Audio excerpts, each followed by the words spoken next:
Om Namo Bhagavate Vasudevaya. Om Namo Bhagavate Vasudevaya. Om Namo Bhagavate Vasudevaya. Narayanam Namaskrityam Naram Cheva Narottanam Devim Saraswatim Vyasam Tato Dhyamudiyayat. Nastavayasya Bhatrasu Nityam Bhagavata Sevya Bhagavati Uttamasrike Bhakti Bhagavati Naistike. This morning we will read from the Srimad Bhagavatam, Canto 1, Chapter 3, verses 1 to 10. Chapter is entitled Krishna is the source of all incarnations. I will start by beginning to reading with text 1 of the 3rd chapter. Sutta vacha jahre parusham rupam bhagavan mahatadibihi sambhutam sudasakalam adoloka shishikshaya.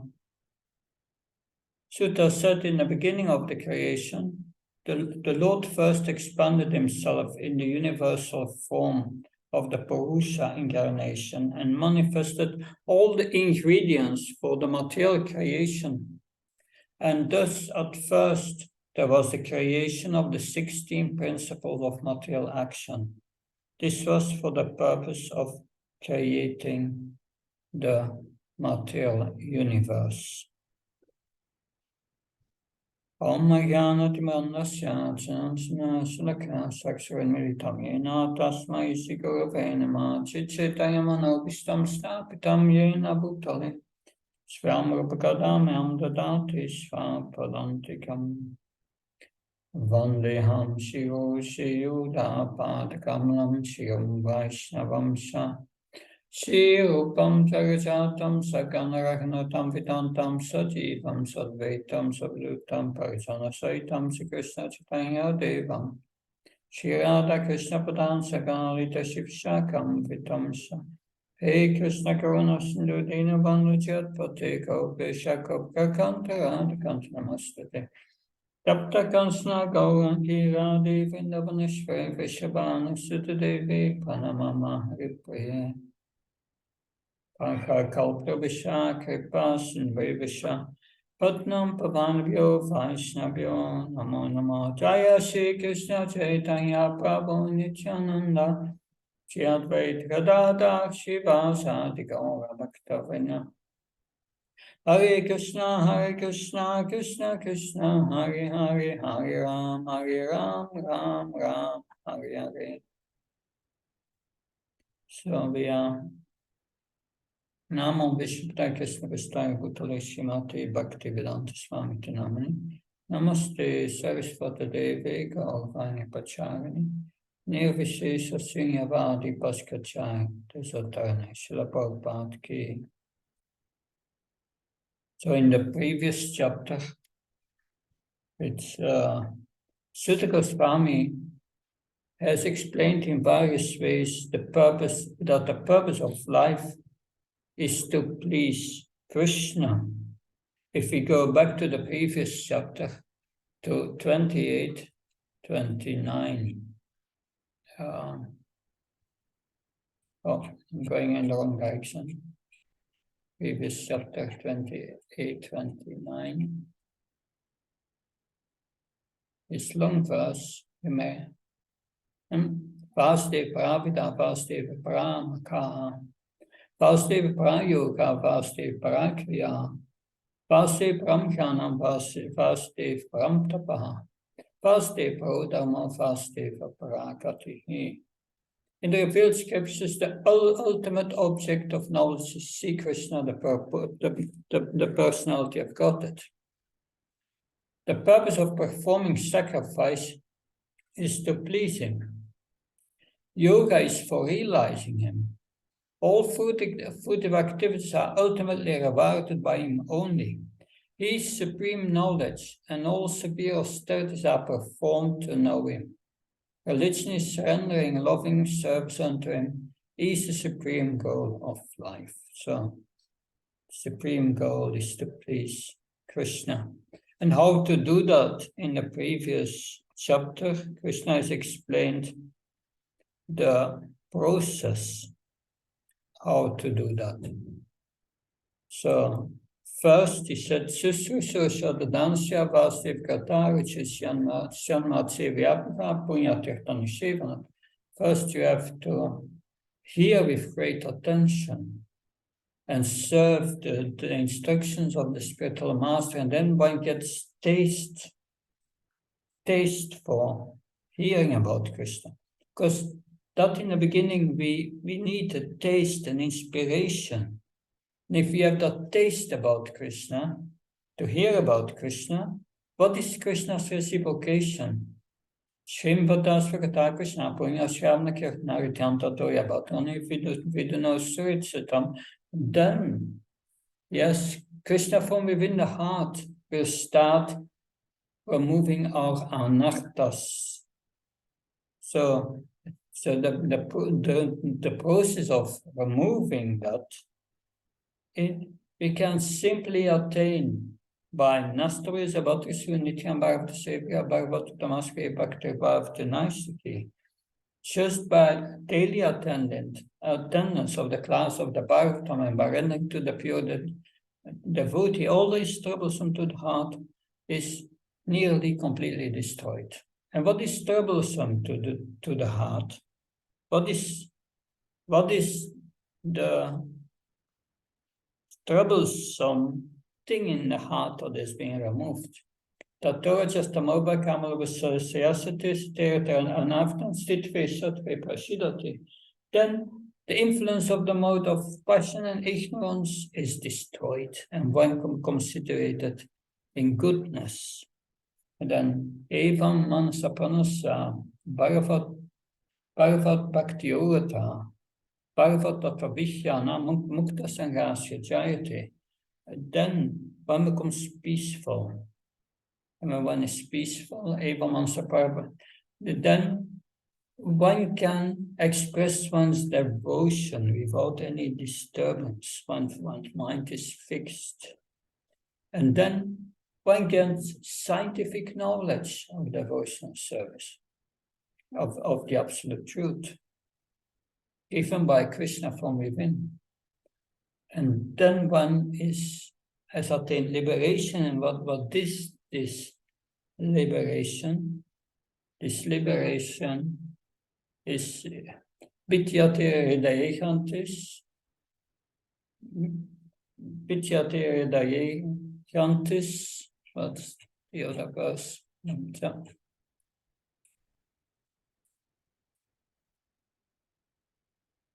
Yeah, it's here. Vidyate Hridayekantis Sityanti Samsaya Ksyanti Sarvakarmani Tristvaivatmanashvara. Then the knot in the heart is of attachment to this world, which is based on misunderstandings of identifying with the body, is broken. And the chain of karma is terminated. And then one can understand, and then one sees oneself in the super soul. Then one comes to the real ego. But then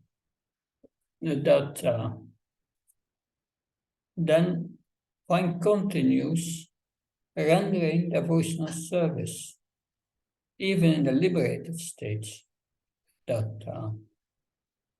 So that is the process. The process is rendering devotional service, especially in this age, the chanting of the Hare Krishna mantra.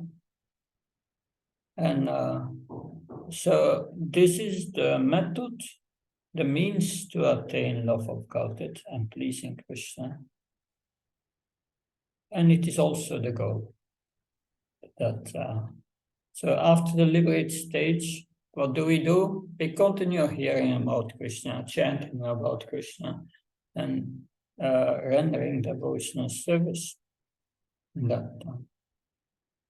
So in the last chapter, 4 of the 6 questions of the sages have been answered. There were 6 questions in the first chapter. 4 of the 6 have been answers. The first 2 questions have been answered in verses 6 and 7. It is explained there, pure devotional service is the essence of all scripture and is the ultimate good for all humanity. And the third question, why does Krishna came? That is answered in the last verse. Lord Krishna comes to create a desire in us to go back to Godhead. And in the 4th verse about the Purusha avatar is answered in the last 5 verses of chapter 2. So I just will read these verses again so that you have the gist of this. Because the 2nd chapter ends with the Purusha avatars, the 3rd chapter begins again with the Purusha avatars. So in the beginning of material creation, the absolute personality of God, that Vasudeva, in his transcendental position, created the energies of cause and effect by his eternal energy. After creating the material substance, the Lord Vasudeva expands himself and enters into it.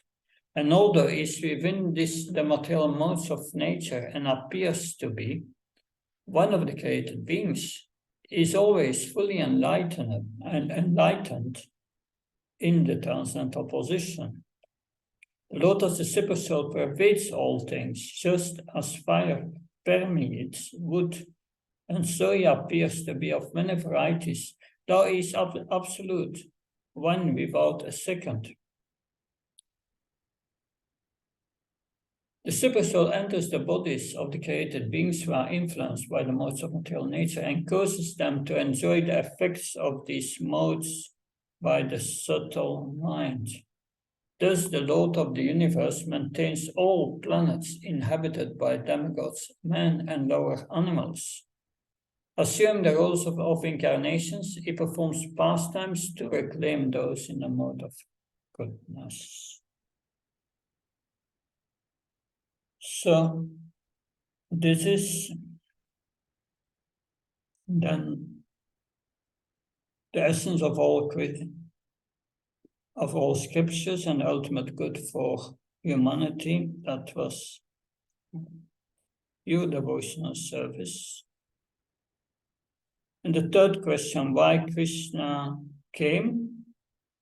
That we heard in the last verse. Krishna comes to create a desire in us to go back to Godhead. It's mentioned here, to reclaim those in the mode of pure goodness. And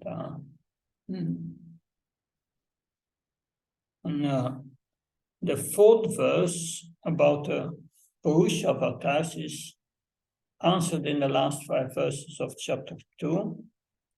And the 5th question was to describe the Lila incarnations. This will be answered in this chapter.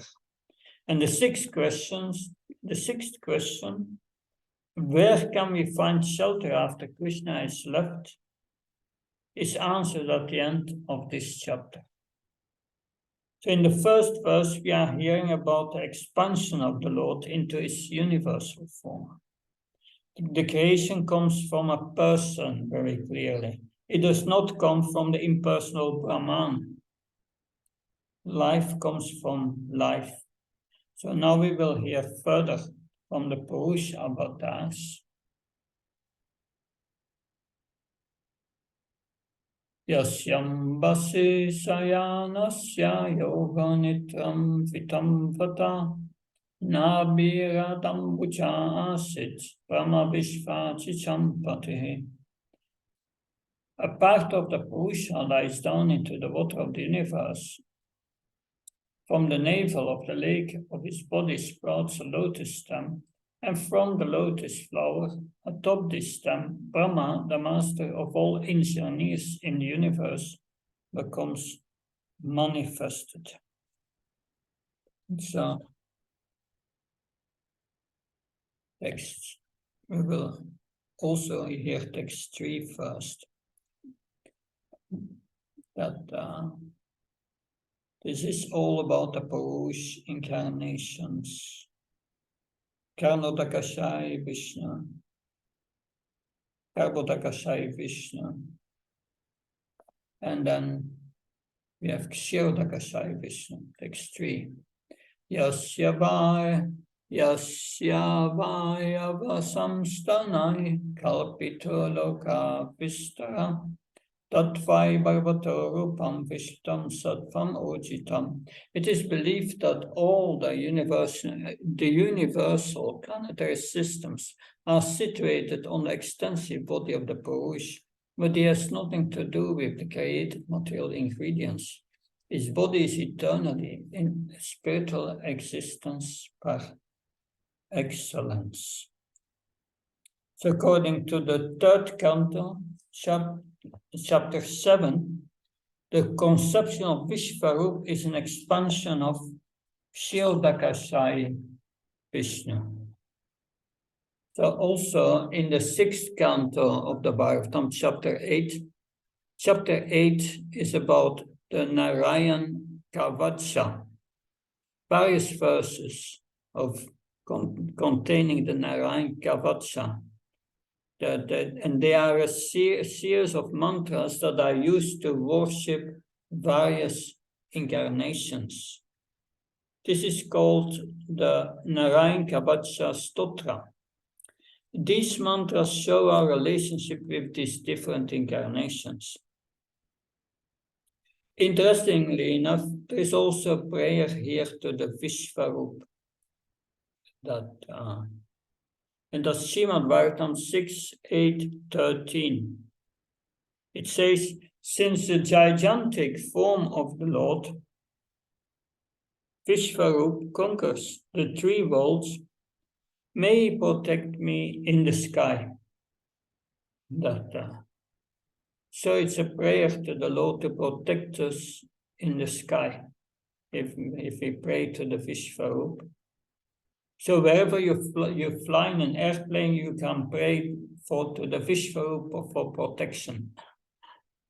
This also indicates that they used to fly millions of years ago.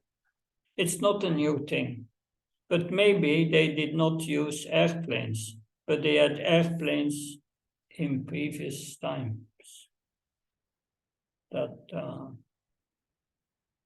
So text 4 continues with the Vishvarup. Pasyanchatorupam abhatra shaksusa sahasrapado bhujananatputam sahasramukhna shavanakshinasikam sahasramaulyam barakunduladasat. The devotees with their perfect eyes see the transcendental form of the Purush, who has thousands of legs, thighs, arms, and faces, all extraordinary. In that body there are thousands of heads, ears, eyes, and noses. They are decorated with thousands of helmets and glowing earrings, and are adorned with garlands. So at the end of the purport, Srila Prabhupada writes, so only with patience and perseverance can we realize the transcendental subject matter regarding the absolute truth and its different forms. He is formless to the neophytes, but he is in a transcendental form to the expert servitor.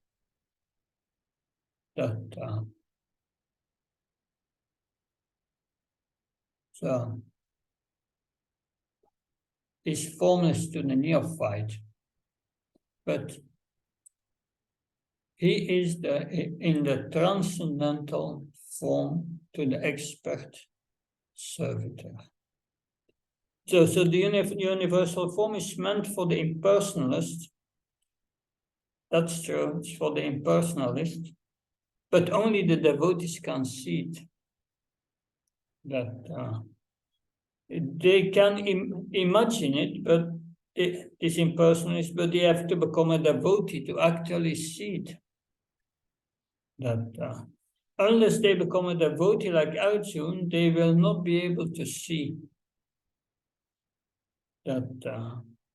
Now we have text 5.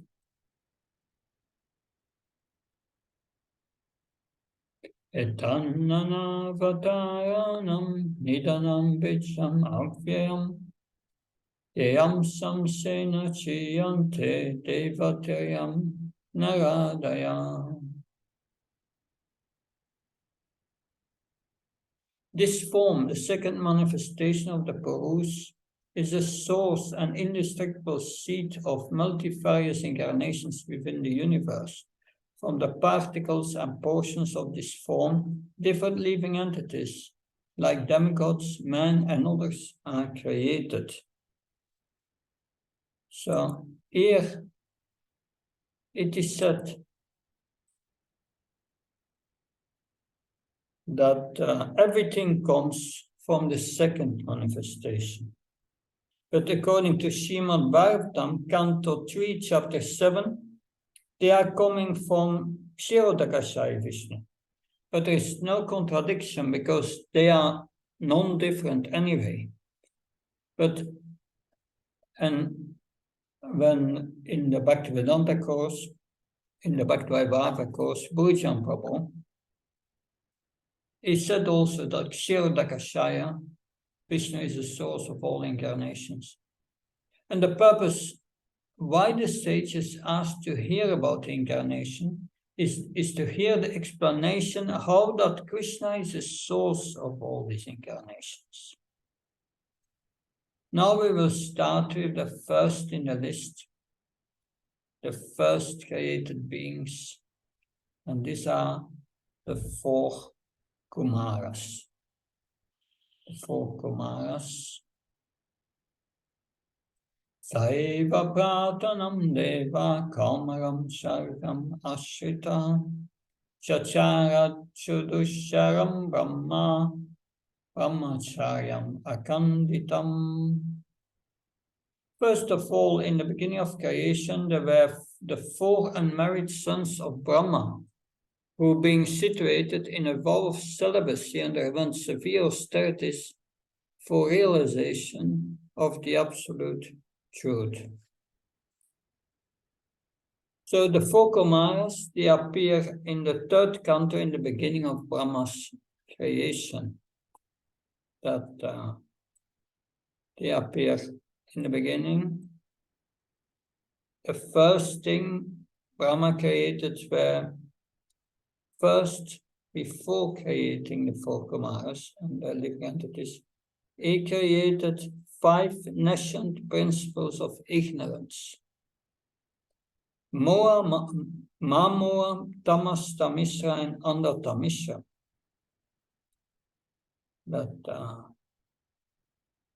So Moha is the illusory conception of life.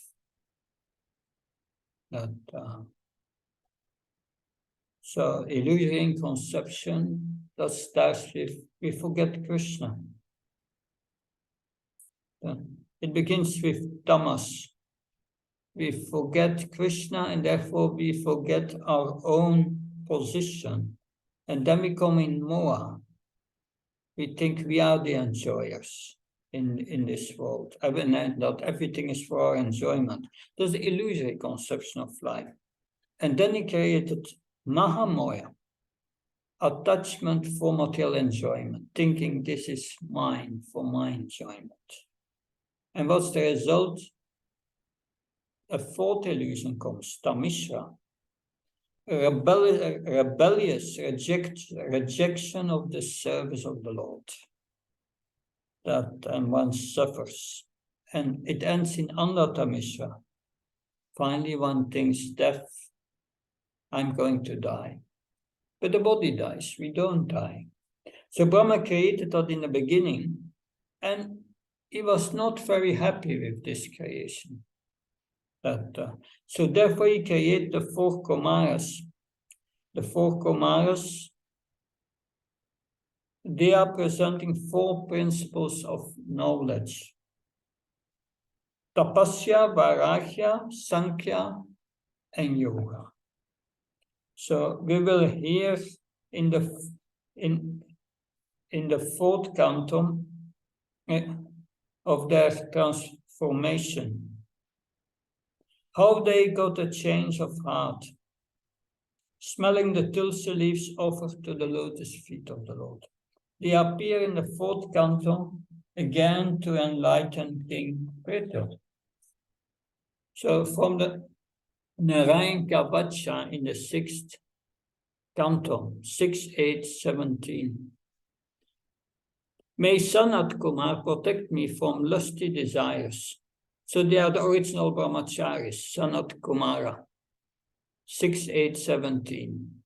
Maybe a very useful prayer in our devotional service. 6, 8, 17. May Sanat Kumar protect me from lusty desires. So these are the 4 Kumaras. We know that, yes, 4 Kumaras, they refused the order of Brahma to marry and to engage in procreation. And Brahma became upset by that. And then he became angry. Of course, then the Rudras appeared. But the 7th incarnation, the next incarnation in text 7, which is described here, is Varahadev. Pitivyam tu bhavayasya rasata katam mahim udarisyan upadata chakhnesa sakaram vapu.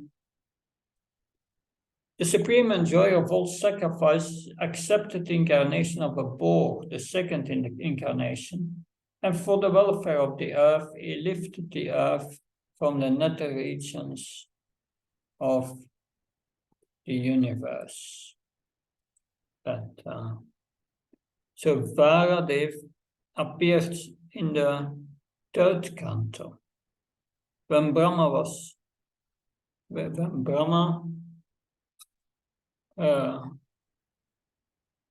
stunned.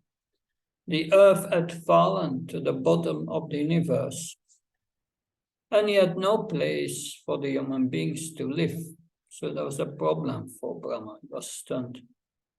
So then Varadev appeared from his nostril to deliver the earth from Pluto's region of filthy matter.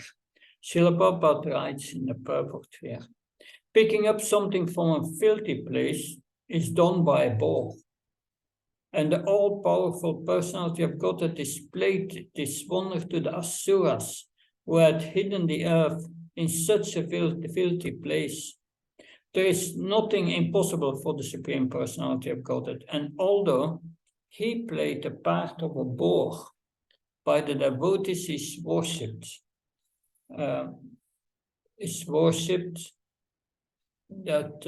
and staying always in transcendence. So when Krishna comes as a boar, then he's worshipped. Varadev, after taking a bath in the filthy regions of Pluto, he started shaking. The sages then received the water that touched his body. They were happy because they became purified. They were the most pure residents of the highest planets, but when they received the water of Varadev, they felt they were purified. Normally in Vrindavan, everyone goes out of the way for oaks. They sometimes jump into the gutter and then shake their body. So that is the difference. When Krishna comes as a boar, you get purified. Now, what does the Narayan Kavacha says in the 6th canto, 6, 8, 15? In his incarnation as Lord Boar, he raised the planet from the bottom of the universe and kept it on his pointed tusks. May that Lord protect me from rogues on the street. And then another incarnation that So,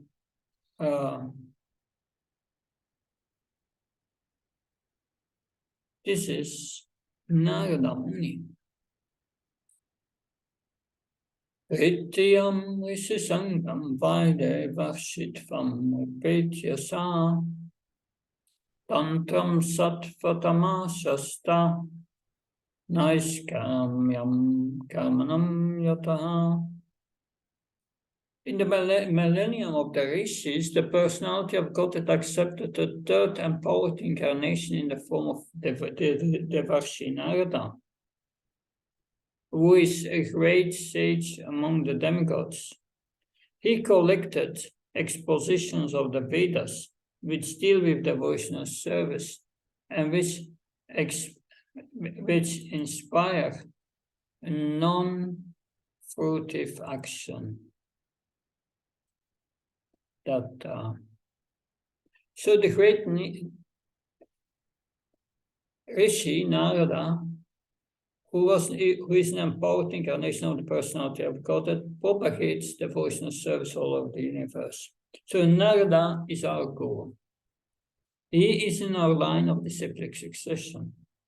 He appears in the first canto to deliver Vyasadeva from his great depression, despondency. And he appears in the second canto as a disciple of his father, and he receives from him the Srimad Bhagavatam Chaturshloki. In the fourth canto, he preaches to Dhruva Maharaj, the yoga system. He preaches to King Prachina Barisha to give up his fruitive activities in favor of devotional service. He gets in trouble by preaching to Daksha, thousands of sons, to Daksha's thousands of sons, and he gets cursed not to stay in one place for more than 3 days. Then in the seventh canto, he preaches to Prahlad in the womb of his mother.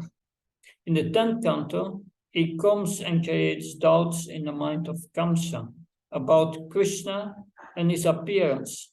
Then he becomes astonished when he visits Krishna in Dvarka in his 16,000 palaces. Narada Muni is traveling throughout the Bhagavatam. We will see him and keep meeting him throughout the Bhagavatam. So in this verse, he is especially praised for his contribution of Vaishnava Tantras. Srila Prabhupada explains in a lecture, the word Tantra is an expansion of knowledge, just like Sutra means contraction or concise. So Narada Muni expanded the Pancharatnas describing devotional service. He expanded that knowledge of devotional service because in this age we cannot follow the Vedas. So therefore we have the Pancharatnas. Let's hear what the Narayan Kavacha says about Narada Muni. Canto 6, chapter 8, text 17. May Devarshi Narada protect me from committing offenses in worshipping the deity. So, good to pray to Narada Muni before worshipping the deity. Text 9. Text 9 is about Narayan. Doryadama Kala Sarge Narayana Freshi Bhutfatmopa Samopetam Akarodushkaram Tapaha. In the fourth incarnation, the Lord became Narayan, the twin sons of the wife of King Dharma. Thus he undertook severe and exemplary penances to control the senses. So Narayan Rishi appeared in the fourth canto, Srimad Bhagavatam 4.159. There it is said, Narayan Rishi has now appeared in the dynasties of Yadu and Kuru in the forms of Krishna and Arjuna respectively, to mitigate the burden of the world. So Narayan Rishi in their original forms appear in the 10th canto as Krishna and Arjuna. With Narayan Rishi, in the 11th canto, we find now how Indra tried to allure Naranarayan Rishi from their austerities. Indra was defeated by Naranarayan Rishi. In the 12th canto, Naranarayan Rishi appeared to Markandeya Rishi to give him blessings. And every day we sing Narayanam Namaskrityam Nam Cheva Narotanam. We recite this first before reciting Srimad Bhagavatam. So what does Narayan Kavacha says about Naranarayan Rishi? 6.8.16. That may Lord Narayan protect me from unnecessary following false religious systems and falling for my duties due to madness. May the Lord in his appearance of Nara protect me from unnecessary pride. And now the last verse of today, verse 10, is Panchama Kapilo Nama Shidisa Kama Viplutam Pravatsha Shraye Sankyam Tatvarama Vinirmayam. The fifth incarnation, named Lord Kapila, is foremost among perfected beings. He gave an exposition of the creative elements and the metaphysics to Asuri Brahman. For in course of time, this knowledge had been lost. So Lord Kapila appears at the end of the third canto to deliver devotee by giving knowledge of Sankhya philosophy. She accepts him as her transcendental I and as an axe to cut down her material miseries. Lord Kapila, these teachings at the end of the third canto are very important, especially chapter 25. Speaks about pure devotional service. That have very important verses there, which Srila Prabhupada repeats many times in lectures. Prasanga Matropa,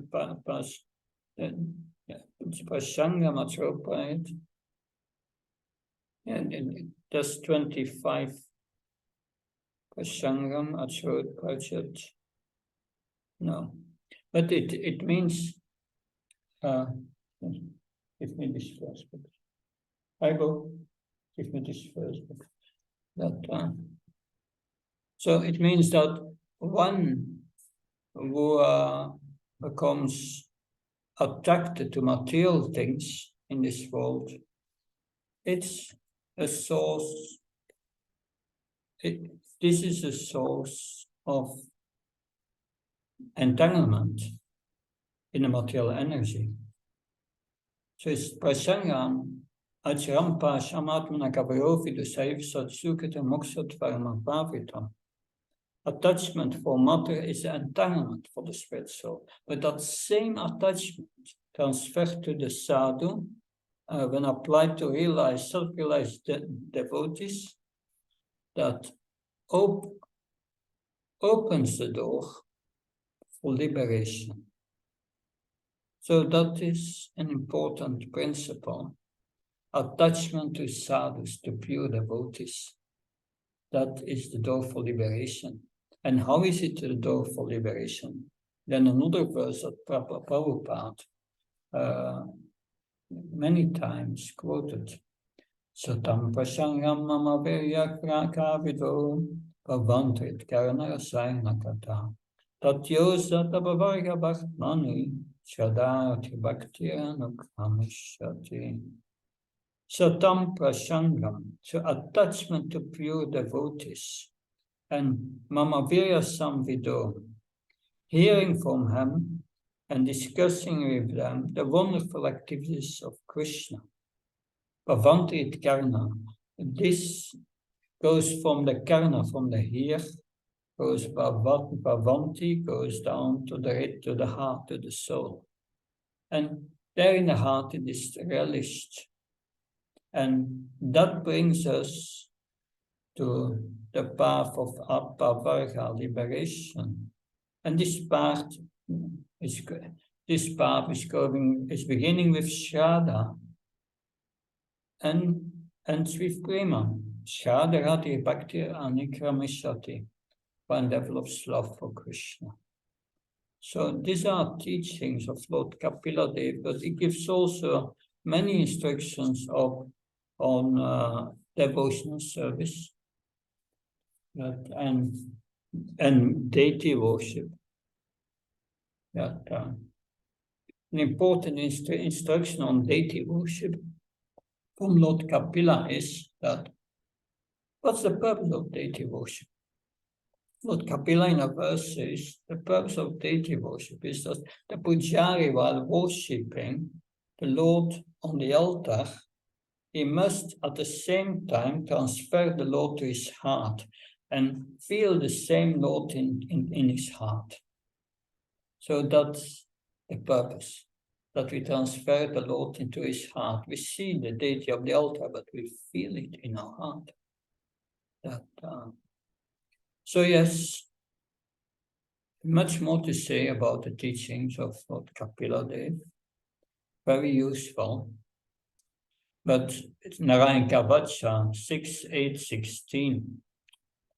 In the prayer of Narayan Kavacha is mentioned, may Lord Kapila, the master of all good qualities, protect me from the material bondage of fruitive activities. That's blessing we all would need. So we'll stop here. I see if there are any questions. Yeah.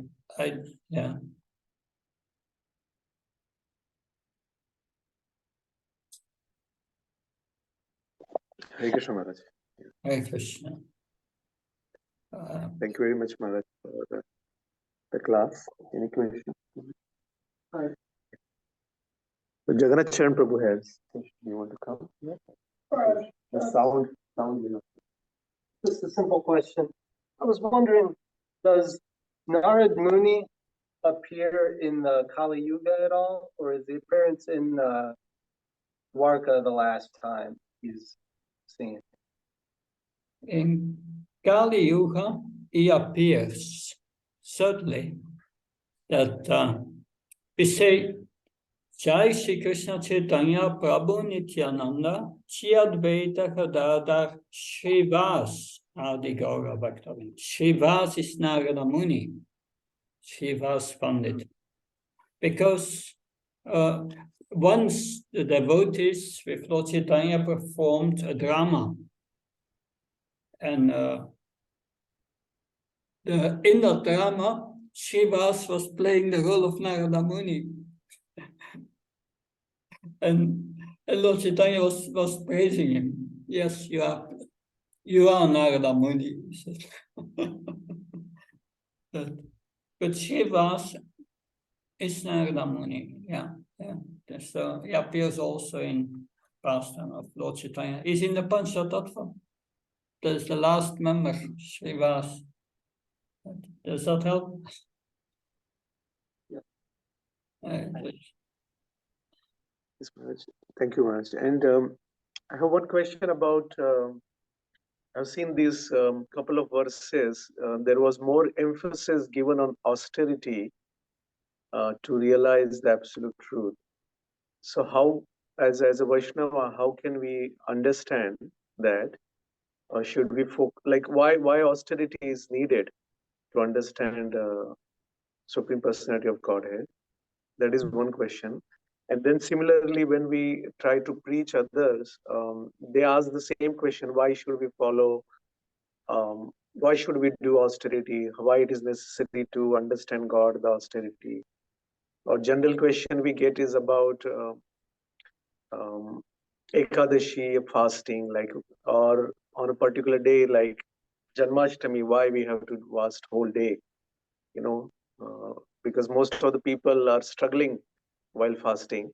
They cannot, be calm or focus. So why it is necessary? Yeah, we do only austerities which are favorable for the development of bhakti. But austerities means voluntary giving up sense gratification and voluntary giving up sinful activities. If we absorb in sinful activities, then we become more contaminated and we will more and more identify with the body and the mind, and we lose our ability to understand Krishna and to serve him with devotion. Therefore, we follow the four regulative principles that we have to do. That austerity we have to do. Otherwise, we remain into illusion and we cannot develop attachment to Krishna. You cannot develop attachment for sense gratification and attachment to Krishna at the same time. But there are austerities these austerities are favorable for bhakti, especially Ekadashi. If we follow Ekadashi, then we will be able to purify ourselves quickly and engage more deeply and with more attention to devotional service. That it said Ekadashi is the mother of devotion. So that's important. But one must follow Ekadashi according to one's strength. One has to build up that strength. But in the beginning, austerity, at the end, it's not austerity anymore. And Guru Maharaj explained, in the beginning, I had to get up at 4 o'clock in the morning. I was not used to that. I was used to sleep till 8 o'clock, he said. But the devotees mercifully lifted me out of the sleeping back at 4 a.m. He said, but now, many years later, I get up before my alarm clock at 3 o'clock. I'm getting up before the alarm clock. It's no austerity anymore. So things in the beginning look austerities because we are not used to it. But then later, and our austerity is, we don't eat meat, fish, and eggs. But after you have joined this movement and you are used to this first-class prasad, you don't want to eat it anymore. So where is the austerity again? But one has to build it up gradually. And that's important, to build it up gradually, like a weightlifter. Guru Maharaj said, you should not start with the big weight, but you a little, and every day you build up. And like that we built up. But it is mentioned in the scriptures, austerity is the wealth of a Brahman.